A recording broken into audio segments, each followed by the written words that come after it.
ములుగు జిల్లా కర్రెగుట్టలు భద్రతా బలగాలు చుట్టుముట్టాయి. ఛత్తీస్గఢ్, తెలంగాణ రెండు వైపులా విస్తరించి ఉన్న కర్రెగుట్టల ప్రాంతంలో భారీగా బావులు నడిన సమాచారంతో జాయింట్ ఆపరేషన్ చేపట్టారు. ఇందులో భాగంగా ఛత్తీస్గఢ్, తెలంగాణ నుంచి కర్రెగుట్టల వైపు సిఆర్పీఎఫ్ బలగాలు భారీగా తరలి వెళ్తున్నారు. మరోవైపు కర్రెగుట్టల చుట్టూ భారీగా పిల్లలు పదార్థాలు పెట్టినట్టుగా మావోలు ప్రకటించారు. కర్రెగుట్టల వైపు ఆదివాసీలు రావద్దంటూ ఇప్పటికే హెచ్చరికలు జారీ చేశారు. దీంతో బచావో కర్రెగుట్టల పేరుతో భద్రతా బలగాలు ఆపరేషన్ మొదలుపెట్టాయి.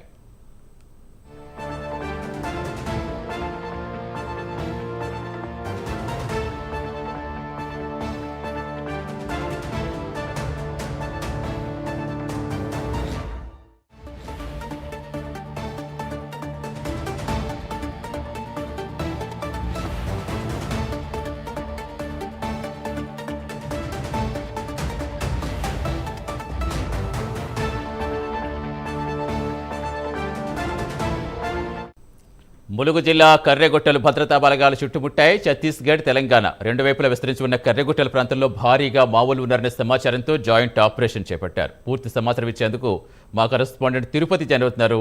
తిరుపతి, ప్రస్తుతం ఏంటి ఎన్కౌంటర్ కొనసాగుతుందా? గత కొంతకాలంగా చాలా స్తబ్దంగా ఉన్న మావోలు ఒక్కసారిగా మళ్ళీ చాలా పేటరేగిపోతున్నట్టు కనిపిస్తోంది. అసలు ఏం జరుగుతోంది?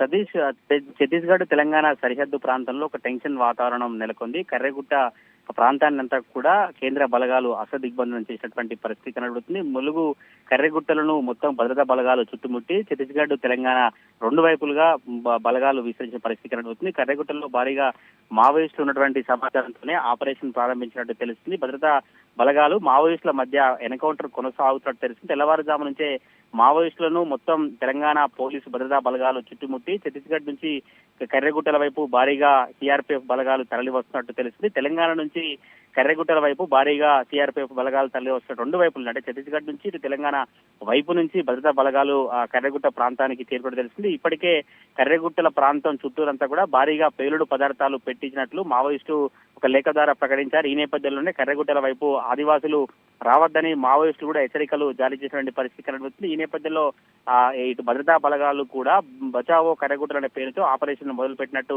తెలుస్తుంది. ఛత్తీస్గఢ్, తెలంగాణ పోలీసుల జాయింట్ ఆపరేషన్ అయితే కొనసాగుతూ రంగంలోకి సిఆర్పీఎఫ్ భద్రతా బలగాలు దిగాయి. రెండు రాష్ట్రాల సరిహద్దులో ఒక టెన్షన్ వాతావరణం తలెత్తినటువంటి పరిస్థితి కనబడుతుంది. మావోయిస్టుల కంచుకోట కర్రెగుట్టను హస్తగతం చేసుకునేందుకు యాక్షన్ ప్లాన్ ను రూపొందించినట్టు తెలుస్తుంది. కర్రెగుట్ట చుట్టూ ప్రాంతంలో లైన్ మ్యాన్స్ అమర్చినటువంటి నేపథ్యంలో మావోయిస్టు ప్రకటన నేపథ్యంలో హైఅలర్ట్ కొనసాగిస్తూ పెద్ద ఎత్తున తనిఖీలు నిర్వహించినటువంటి పరిస్థితి కనబడుతుంది. ములుగు ఏజెన్సీ ప్రాంతం నుండి వాజేడు, వెంకటాపురం ఏజెన్సీ ప్రాంతాలలో అనుమానితులు కావచ్చు, ఎవరైనా కొత్త వ్యక్తులుంటే తప్పకుండా సమాచారం అందించాలని ఇటు పోలీసు బలగాలు స్థానిక ప్రజలకు సమాచారం ఇచ్చినటువంటి పరిస్థితి కనబడుతుంది. మొత్తానికి ఓవరాల్ గా తెలంగాణ ఛత్తీస్గఢ్ సరిహద్దు ప్రాంతంలో ఎన్కౌంటర్ల కొనసాగుతున్నటువంటి పరిస్థితి కనబడుతుంది. ఇటు అడవి కీకారణ్యంలో ఎన్కౌంటర్ల కాల్పుల మోత వినిపిస్తున్నట్టు స్థానికులు చెప్పినటువంటి పరిస్థితి కనబడుతుంది. మరి చూడాలి ఎన్కౌంటర్ సంబంధించిన వివరాలను పోలీసులు ఎప్పుడు వెల్లడిస్తారు, ఎన్కౌంటర్ లో ఎంతమంది మావోయిస్టులు మృతి చెందారు, ఎవరెవరు కీలక మావోయిస్టులు నేతలు ఉన్నారో చూడాలి. Satish, right, thank you Tirupati.